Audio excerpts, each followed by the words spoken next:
Assalamualaikum warahmatullahi wabarakatuh. Waalaikumsalam warahmatullahi wabarakatuh. Selamat siang. Siang.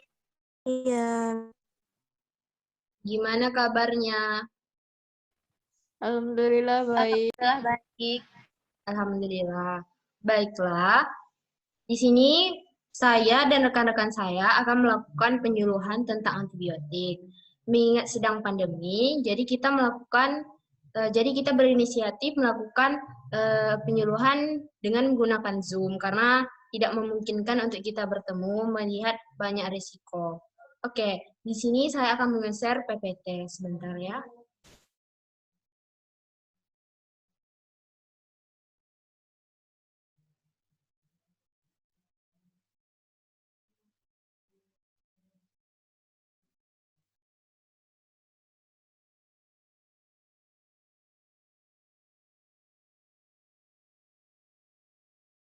Oh iya, perkenalkan nama saya Fatima Azahra dan rekan-rekan saya bernama Era Manisa Putri. Halo Era. Halo. Dan rekan saya satu lagi bernama Elvi Mardia. Halo Elvi. Halo. Oke, saya akan memasuki materi tentang antibiotik dengan menjelaskan bagaimana sejarah antibiotik itu. Antibiotik ditemukan pada tahun 1928 oleh Sir Alexander Fleming. Antibiotik ditemukan sebagai agen antimikroba. Antibiotik juga dikenal sebagai yang telah menyelamatkan banyak nyawa manusia. Antibiotik merupakan obat yang banyak digunakan untuk kejadian infeksi bakteri yang diderita oleh banyak orang. Bagaimana sih penggunaan antibiotik itu? Ada yang tahu? Enggak Tahu.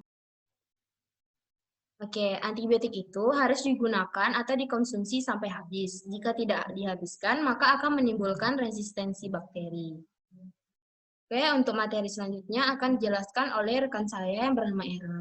Kepada Era dipersilahkan. Terima kasih, Fatima.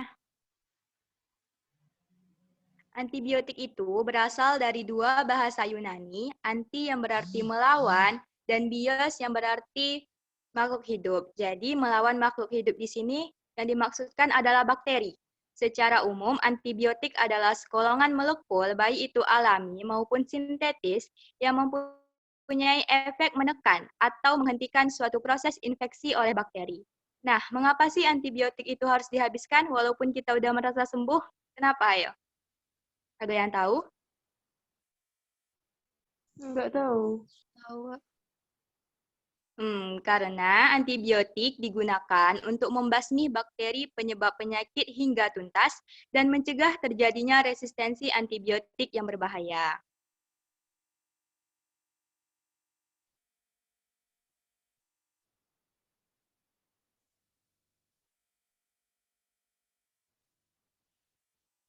Klasifikasi antibiotik secara golongan, yang pertama yaitu golongan penisilin, contoh obatnya seperti Ospen.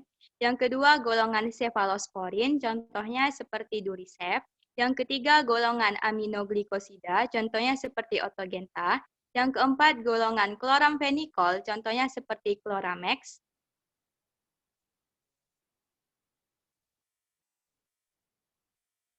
Yang kelima, golongan tetrasiklin, contohnya seperti supertetra. Yang keenam, golongan makrolida, contohnya seperti aritromisin. Yang ketujuh, golongan quinolon, contohnya seperti ciprosin. Dan yang terakhir itu golongan lainnya, contohnya seperti Rivamec.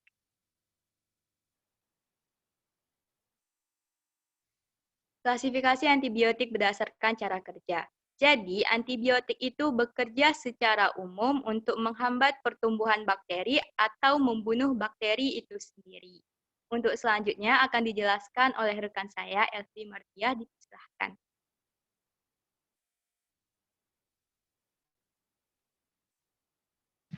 Terima kasih Era. Di sini saya akan menjelaskan tentang bentuk sediaan antibiotik.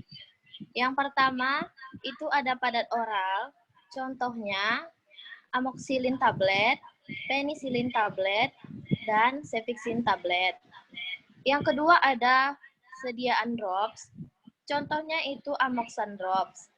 Yang ketiga, itu ada larutan, contohnya amoxicillin sirup, cefixin sirup, dan cefadroxil sirup kering. Yang keempat itu ada salep, contohnya gentamisin salep. Yang kelima ada injeksi, contohnya ceftriaxone. Dan yang keenam ada ovula, contoh obatnya itu ada flagistatin.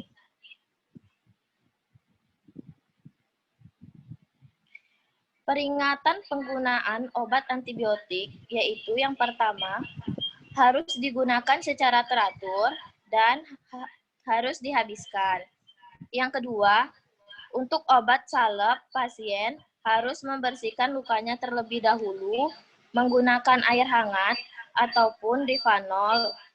Yang ketiga, untuk obat racikan atau puyer, cara minumnya disobek bagian bungkusnya, dituangkan di atas sendok, kemudian ditambahkan sedikit air, baru diaduk rata, kemudian diminumkan kepada pasiennya.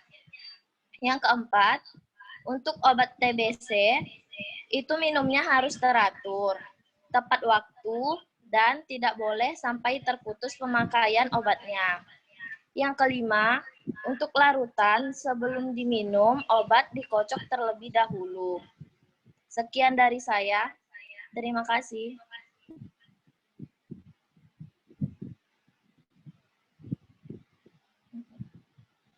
Terima kasih kepada Elvi.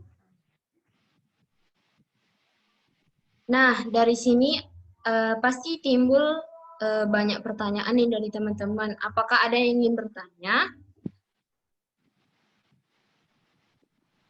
Atau masih ada yang masih mengambang gitu di pikirannya? Boleh ditanyakan?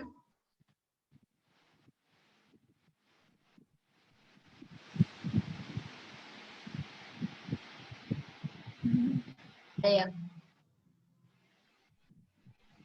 Terima kasih kepada... Silakan Era. Udah paham para audiensnya atau ada yang mau ditanyakan gitu? Saya ingin bertanya, Kak.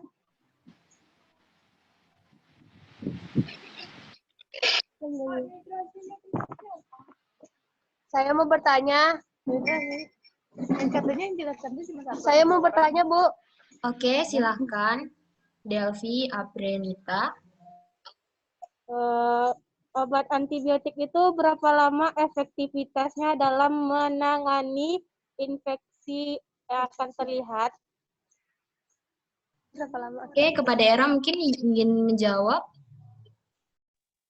Biasanya antibiotik itu diberikan atau diresepkan oleh dokter itu selama 7 hari. Makanya antibiotik itu harus dihabiskan supaya mikroba ataupun bakteri yang di dalam tubuh pasien itu hingga tuntas pembasmiannya. Tidak ada resistensi nanti belakangnya. Seperti itu. Sudah pas, Delvi?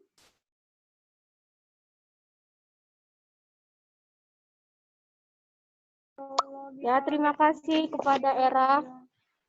Sama-sama. Mungkin hanya sampai sini penyuluhan tentang antibiotik yang kami sampaikan. Apabila ada kurang atau salah kata, saya mohon maaf. Wabillahi taufiq wal hidayah. Wassalamualaikum warahmatullahi wabarakatuh. Terima kasih.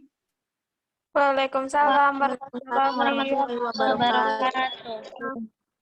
Dadah. Terima kasih. Dadah. Dadah. Dadah. Dadah.